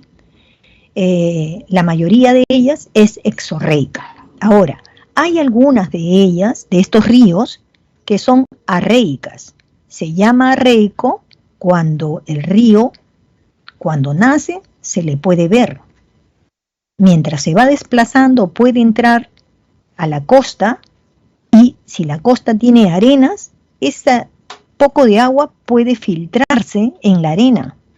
O puede ser que tenga tan poco caudal este río que en el camino, por la radiación solar, el río finalmente termina por evaporarse. Quiere decir que en algún momento se ve al río, pero hay veces no llega a la desembocadura. En ese caso se llama arreica, ¿no? O sea que en la vertiente del Pacífico tenemos, la mayoría es exorreica y algunas que son arreicas, ¿ya? El cauce es rocoso. ¿Por qué es rocoso? Porque la distancia entre la cordillera occidental y el mar es muy angosta, muy angosta. Entonces el río viene torrentoso. Por eso es que estos ríos así nomás no se van a navegar. Uno que puede navegarse, por ejemplo, puede ser el río Tumbes. Pero ustedes ven que Tumbes está bien alejado, ¿no?, de la cordillera. Por eso es que viene calmado, no hay mayores montañas, viene tranquilo este río, ¿ya? Bien, luego tenemos el curso, pues son cortos los recorridos que tiene. El recorrido es desde los Andes hasta la costa. El régimen es irregular porque en verano trae en verano trae mayor cantidad de volúmenes de agua, el caudal es mayor, pero en el invierno no. Luego tenemos que, poco caudal, ¿no? Escorrentía es torrentoso, la manera como viene, si viene con fuerza, sin fuerza, viene con fuerza. Por eso este río Rima que tenemos aquí, no podemos navegarlo, no podemos bañarnos ahí, ha habido accidentes, ¿no? Estos ríos parecen inofensivos, pero estos de la vertiente del Pacífico son peligrosos, porque tienen rocas, o sea, cuando uno quiere meterse al río, tiene profundidades, tiene rocas, tiene salientes, y encima tienes la corriente del agua, entonces eso te golpea porque el agua viene moviendo rocas, es peligrosísimo. Vamos a ir viendo lo más importante de esta vertiente. El río Zarumilla, ustedes saben que nos sirve de frontera con el Ecuador, e incluso tenemos obras conjuntas con el Ecuador, ¿no? Como el puente, digamos, Zarumilla, ¿no? Es decir, ya cruzando el puente, ya tú vas de Perú al Ecuador. Este río termina en la desembocadura de Boca de Capones, ¿no? Ahí es donde, digamos, vamos a encontrarlo, porque ahí comienza el Perú, básicamente, desde la Boca de Capones. Bueno, el río Tumbes también, ¿no? Digamos, primero que nada es un río que sí se puede navegar. Desemboca formando un delta y se han hecho también proyectos, ¿no? Estamos hablando de lo mismo, de Tumbes, ¿no? Sus proyectos binacionales como las carreteras de Puyango hacia Tumbes. Luego tenemos el río Chira. El río Chira es el río de mayor crecida, ¿no? Ya saben que crecida significa que en el verano, ¿no? Trae mayor abundancia de aguas. Miren, yo he pasado por los puentes por el puente del río Chira y les digo que es el puente más largo que he conocido en todo el Perú, ¿no? Entonces, pero como he ido en una temporada donde todavía no había estas crecidas, entonces el río Chira de todas maneras es un río significativo, pero el espacio que tenía descubierto, porque yo veía el cauce, estaba seco. Sin embargo, cuando uno viaja ya ahora en verano, entonces va a cubrir todo el cauce, ¿no? Por eso es un puente muy largo de un extremo al otro, ¿no? Es el de mayor crecida de la vertiente y contiene a la represa de Poechos. Ustedes saben que el río, ¿no?, sirve para que nosotros hagamos algunas construcciones, ¿no?, que van a servir para la agricultura, para conservar el agua. Entonces aquí se ha levantado la represa de Poechos. Bien, ahora vamos a río Chancay. Bueno, el río Chancay está en Lambayeque, ¿no? Y ahí también se ha utilizado las aguas para la construcción del reservorio de Tinajones. Miren ustedes este cauce no es un cauce natural, ¿no?, sino es un canal hecho con cementos para que el agua pueda, ¿no?, digamos, llevarse de un lado a otro. Luego tenemos el río Jequetepeque. Miren la obra del reservorio Gallito Ciego, es importantísimo. Bueno, y estas aguas de los reservorios van a darse todo el año, ¿no?, en sitios que son muy áridos. Es el valle arrocero más importante que tiene el Perú. En la parte inferior tenemos nosotros al río Santa. Es el de mayor cantidad de volúmenes de agua que permanecen durante todo el año, ¿no? Por eso hablamos de que el río Santa, ¿no?, es el río más caudaloso, ¿no?, el de mayor volúmenes de agua. Pasa por el Callejón de Huaylas y ha formado el Cañón del Pato. Y se han hecho también proyectos muy importantes para el norte del país como el Chavimochi y el Chinecas. Son proyectos hidráulicos. El río Rima, que es importante porque estas aguas se convierten en aguas potables, ¿no?, las del Rímac, y sirve para alimentar a la mayor población que hay en todo el Perú. Es la cuenca con mayor población. el río Rímac es alimentado también, ¿no?, con sus afluentes, el Santa Eulalia, el río Santa Eulalia y el río Blanco. Muy aparte, en la parte muy alta, existe un trasvase del mar Pomacocha, ¿no? Se trata de un lago que también sirve para llevar aguas de este lago hacia lo que viene a ser la cuenca, pues, del río Rímac. Se ha construido además la represa de Lluracmayo y las centrales hidroeléctricas que, ¿no?, en un inicio eran suficientes para Lima, solo que ahora ya no es suficiente a Lima, sino ahora nos viene también del Mantaro, ¿no? Bien, tenemos el río Ica, su origen es la meseta de Castro Reina, es un río arreico, por ejemplo, ¿no?, el río Ica, pero Ica es un muy buen productor de frutas, ¿no? ¿Y con qué aguas cosechan, digamos, en Ica las frutas? Bueno, gracias a que allí se ha establecido un sistema conocido como el sistema de Choclococha, en la cual han derivado aguas del lago Choclococha para dejar un poco de esas aguas en el río Ica. De esa manera, entonces, Ica es un productor importante de frutas, ¿no?, y también de granos, ¿no?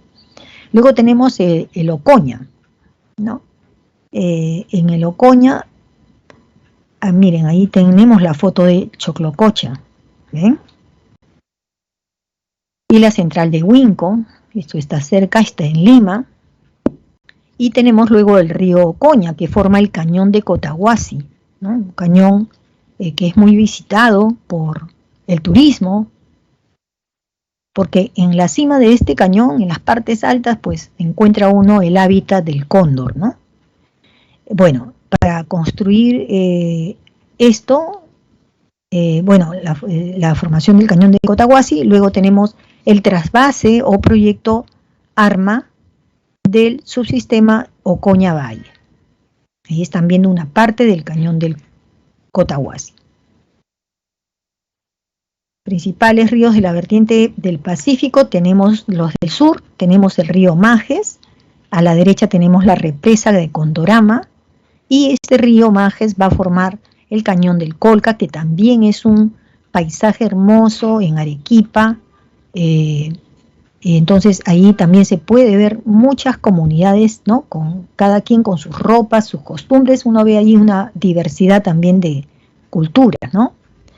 Y se ha construido esta represa de Condorama para también tener, ¿no?, digamos, ampliar los campos para el cultivo, ¿no? Cuando veíamos pampas, ¿recuerdas? Las pampas de Majes, ¿no? Esas pampas, lo que les faltaba era agua, y actualmente, gracias a la construcción de estas represas, cada vez más se está ampliando el campo agrícola en lo que viene a ser las pampas de Majes, ¿no? El Chili es el río que pasa por la ciudad de Arequipa, como el Rímac pasa por Lima Centro, ¿no? Y aquí se han construido, está rodeado de volcanes, eso es cierto, pero el hecho de que hayan volcanes no quiere decir que no hayan ríos, ¿no? Hay ríos, ¿no?, que pasan por algunas laderas de los volcanes, y entonces se ha aprovechado esos lugares para construir también represas, ¿no? Como por ejemplo la presa o represa de Aguada Blanca, y también, ¿no?, la central hidroeléctrica de Charcani 5. Ya saben que igual esas fuerzas del río pueden ser utilizadas para construir centrales hidroeléctricas y que éstas puedan dar electricidad a Arequipa. El río Tambo, ¿no?, nace en la región Puno, es el río más largo, ¿no?, de mayor longitud de la vertiente del Pacífico, y también tiene su, ¿no?, represa conocida como Pasto Grande en Moquegua. Y luego tenemos el río Caplina. Este río Caplina, igual que el Ica, también es un río arreico, es decir, solo lleva aguas, ¿no?, en la parte andina, pero ya no llega por la costa y menos desemboca en el Pacífico. Pasa por la ciudad de Tacna. Y se ha podido, ¿no?, con este río Caplina, construir las represas de Carumas y de también Paucarán. Son importantes las represas, como ven ustedes, para el desarrollo, ¿no?, de estas regiones. Pasemos a la vertiente hidrográfica del Amazonas. Esta vertiente es la mayor vertiente, ¿no?, la más grande vertiente que el Perú tiene, y que no solamente influye en Perú, sino ustedes mismos miren cómo es que otros ríos que nacen justamente, miren, los ríos más importantes que van a pasar por Brasil nacen en el Perú. Nacen también en Bolivia, claro que sí, lo vemos ahí, en Bolivia hay 2 ríos importantes, ¿no?, que van hasta 3. Bueno, este tercero viene de Perú, pero hay 2 ríos que nacen en Bolivia y que van a alimentar al Amazonas. Es decir, Brasil tiene que agradecer, ¿no?, la naturaleza, donde está Perú, donde está Colombia, que también le aporta a Venezuela, le aporta, no sé, le aporta a Bolivia. Los que están sí bien aislados de la Amazonía son Argentina, ¿no?, y Uruguay, ¿no? No tienen selvas, ¿ah? Bien, el origen entonces de la vertiente del Amazonas se encuentra en ¿qué? Se encuentra en que viene aguas de los glaciares, viene agua de las lluvias que caen aquí y también viene aguas de los lagos que se forman también en las partes altas de la cordillera. Nace especialmente en 2 lugares, en el nudo de Pasco, que queda en Pasco, y el nudo de Vilcanota, ¿ya? En esos nudos, nudo significa que es un área geográfica donde es muy accidentado el terreno. Hay montañas, hay picos, hay nevados, ¿no? Tiene cañones, es demasiado accidentado estos lugares. Pero es justamente en esos lugares donde nacen importantes ríos que ahora vamos a ir viendo. La cuenca del Amazonas, como ustedes se dan cuenta, es una cuenca exorreica, porque nacen en Perú, atraviesan el Brasil y luego las aguas que surgieron en Perú van a parar en el Atlántico. Por eso decimos es exorreica. El cauce de estos ríos es rocoso y también hay otros lugares ya en selva donde es hasta arenoso. El curso de estos ríos es muy largo, a diferencia del Pacífico. Estos son muy, muy largos. Miren todo el territorio que tienen que avanzar. Su recorrido va de la región andina al Amazonas. Y el régimen que tienen ellos es regular. Es decir, no hay diferencias en el caudal del río, ya sea en verano o ya sea en el invierno. No es notorio. En cambio, cuando lo vemos desde los ríos de la vertiente del Pacífico, sí lo vamos a notar. Cuando viene caudal importante y cuando viene apenas un chorro de agua, ¿ya? Aquí el caudal es abundante, el del Amazonas. La escorrentía, son torrentosos estos ríos, hacen mucho ruido, ¿no?, en el curso superior, pero ya en el curso inferior ya se puede navegar, ¿no?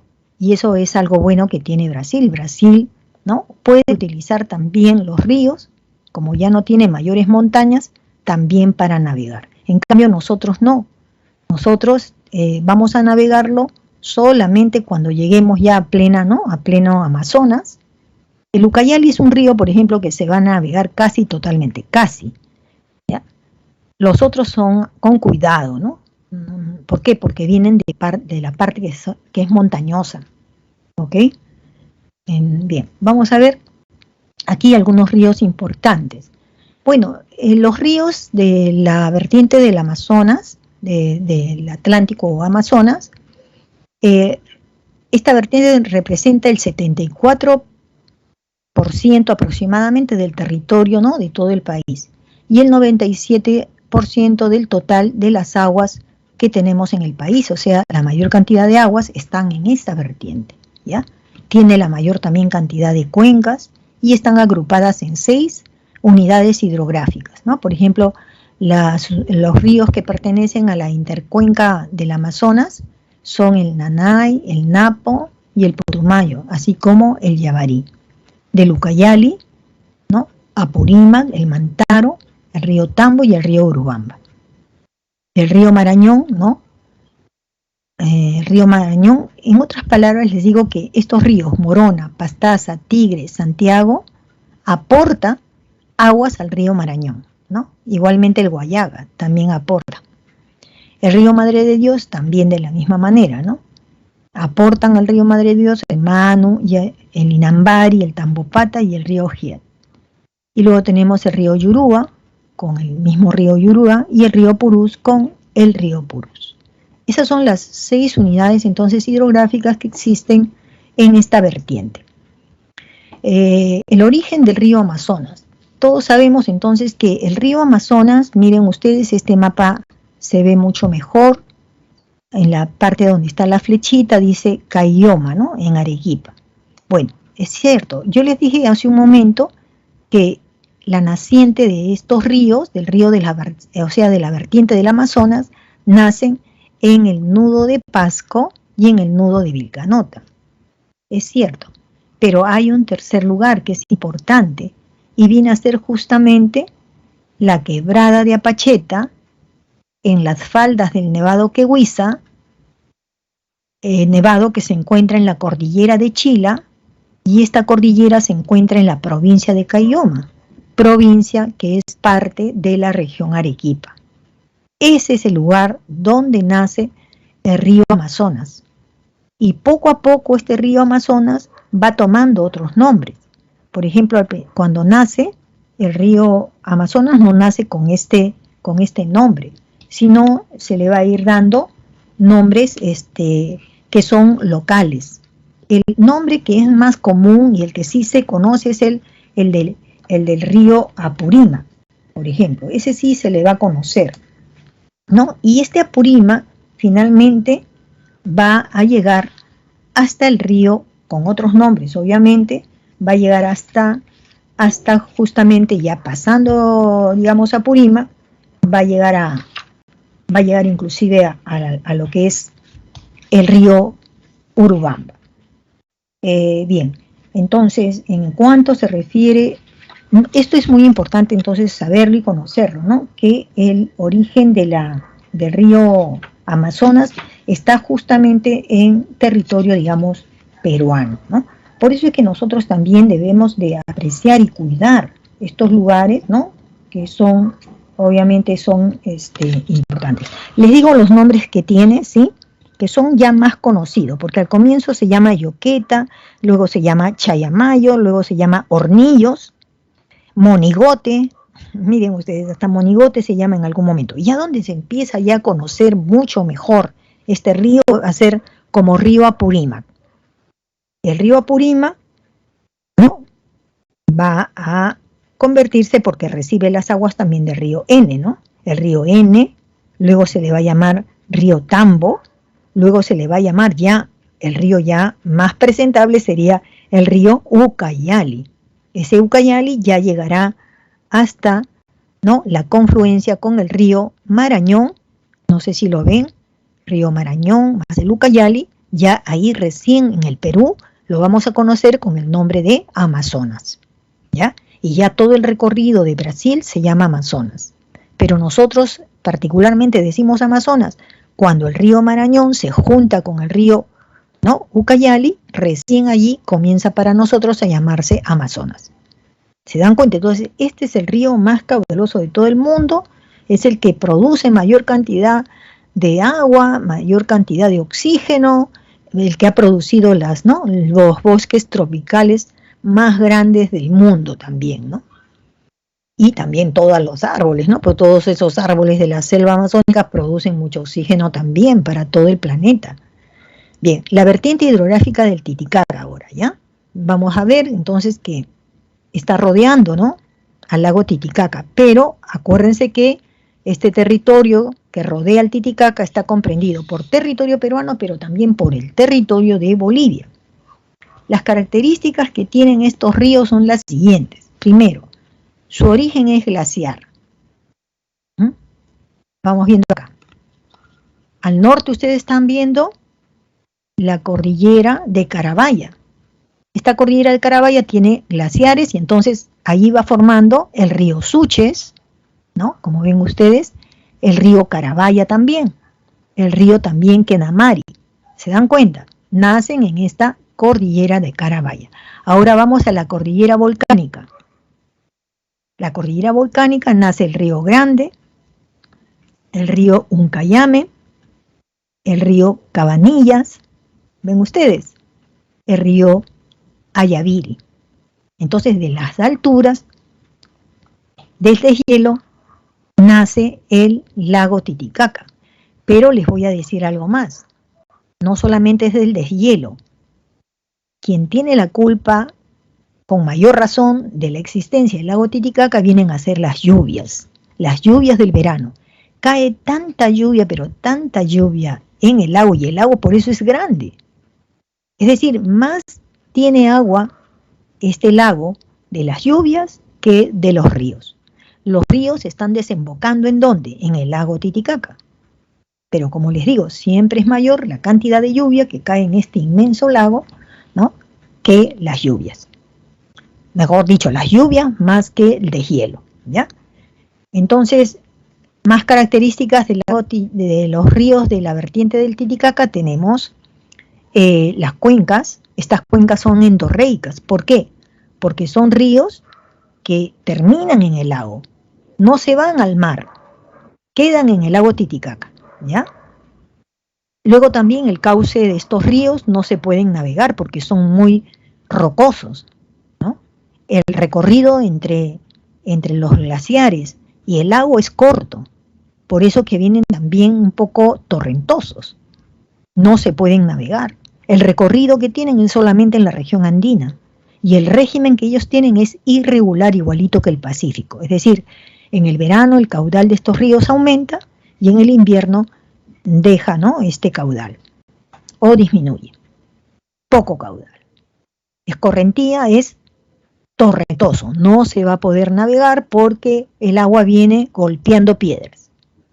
Los ríos que comprenden esta vertiente son el río Ramis, que nace en el Nevado de Ananea con el nombre de Grande, y es el más extenso de toda la vertiente.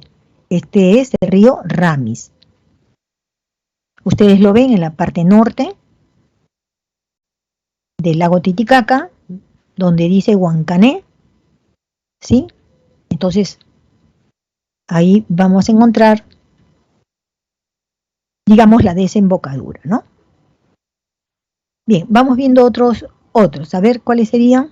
El río Coata abastece de agua a la ciudad de Juliaca. Efectivamente, ven ustedes, el río Lampa más el río Cabanillas forman el río Coata. Y ese río Coata está pasando cerquísima de la ciudad de Juliaca. La ciudad de Juliaca es la más poblada de todo el departamento, porque es un lugar muy comercial. Aunque la capital es Puno, pero Puno es por, digamos, la capital turística, ¿no? Y Juliaca no es capital, pero es una ciudad muy comercial, la más comercial que Puno. Luego tenemos el río Ilave, es la segunda cuenca más extensa y de menor cantidad de pluviosidad, o sea, de lluvias. Esto es Ilave, que como ven está un poquito más al sur. Está formándose por el Uncayame, ¿no? Perdón, por el río Grande y el río Chúa, ¿no?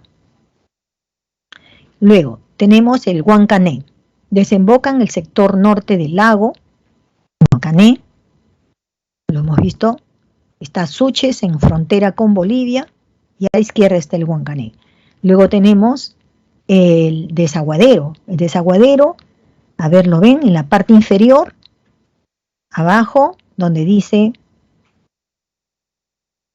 Maurichico, parece que dice, y el río que está en Bolivia, ¿no?, ya se llama desaguadero. Entonces aquí ustedes no olviden que hay una partecita de frontera entre Perú y Bolivia. Entonces a este lado se le vamos a llamar desaguadero. Entonces el desaguadero es un río efluente, mientras que los demás, ¿no?, los demás son ríos, digamos, que fluyen y que van a parar al lago. Sin embargo, el único río que saca aguas del lago Titicaca es el río Desaguadero. Es el único. Pero no lo lleva al mar, lo lleva a otro lago pequeño en Bolivia que se llama Poopó. Nada más, y ahí se queda todo. ¿ya? Bien, luego tenemos esta parte que se refiere al mar peruano, porque también, ¿no?, las aguas son de aguas más saladas, pero importantes. Bueno, tenemos nosotros que el mar peruano está comprendido hasta las 200 millas, ¿no es cierto? Y ya hemos estudiado la clase anterior que gracias a la presencia de la corriente peruana, el Niño, esta tiene, digamos, una alta salinidad, pero también sus temperaturas son bastante frías, y eso hace que, digamos, el mar peruano sea conocido en el mundo como uno de los mares más ricos, ¿no? Ahora con lo del petróleo estamos preocupadísimos, ¿ya? Pero la importancia del mar es fundamental, ¿no? Bien, tenemos luego los sistemas de corrientes que existen, ¿ya? Aquí se ha dibujado algunas de ellas, ¿no? Por ejemplo, tenemos la corriente costera peruana, que es la que fluye entre el litoral y los 78 grados, ¿no?, de latitud, 78 grados oeste. Y luego tenemos que alcanza hasta 200 metros de profundidad. Esta es la corriente costera peruana, y es una corriente más intensa entre los meses de abril y también de septiembre. La corriente oceánica peruana es la que fluye más o menos a 82 grados de longitud oeste. Como ven, quien está más cerca a la costa es la corriente costera, y la que está un poquito más alejada de la costa viene a ser la corriente oceánica, que alcanza más o menos 700 metros de profundidad. El hecho de que unas sean más profundas y las otras menos profundas nos ayuda, porque de esa manera, ¿no?, las corrientes fluyen, hacen que se muevan hasta las profundidades en las cuales pasa la corriente, y eso hace que se esparza en la materia orgánica, que haya más plancton en casi todos los niveles. Por eso es que tiene esto de especial, ¿no?, lo que es, digamos, el mar peruano. Y la corriente del Niño, que ya sabemos que de cuando en cuando nos viene, pues, preocupaciones. Bueno, tenemos el fenómeno de afloramiento, que ya le explicaba en la clase anterior, que solamente un cambio de aguas, ¿no? Las aguas, digamos, frías, que están por debajo de las masas superficiales, son tan frías que cuando las primeras que están en la superficie se evaporan, entonces las frías ascienden, y ascienden con mucha materia orgánica. Este fenómeno, por eso es que aporta que el mar peruano sea, pues, así de rico, ¿no? Los glaciares en el Perú, pues, nos preocupan. Tenemos muchos glaciares, pero por el calentamiento global estamos perdiéndolos, así que necesitamos urgentemente emplear alguna estrategia para conservarlas, pero por lo pronto nos tenemos que poner en acción cumpliendo los objetivos del desarrollo sostenible. Manejar las cuencas es prácticamente tener autoridades que prevean que en esas cuencas hay prohibiciones que se tienen que establecer para que esas cuencas no sean peligrosas, ¿no? Es importante. La mayoría de las ciudades, de los pueblos, vivimos en cuencas, ¿no? Somos un país rico porque tiene muchos ríos, pero justamente vivimos en estos, ¿ya? Bueno, ahí vamos a quedarnos. Bueno, se nos acaba el tiempo. La gestión de riesgo es para procurar nosotros que podamos prever, ¿no?, situaciones de riesgo cuando el propio hombre no ha podido, en este momento no ha podido aplicar, digamos, las recomendaciones que nos dice el desarrollo sostenible, o también nos lo dice Defensa Civil. Estas van a ser las respuestas, por favor, copien ustedes. ¿Sí? Y ustedes se toman este examen, por favor, ¿sí? Ok. 1B, 2A, 3D y 4A. Pueden salir a su recreo. Muchas gracias, nos vemos la próxima semana. Cuídense mucho.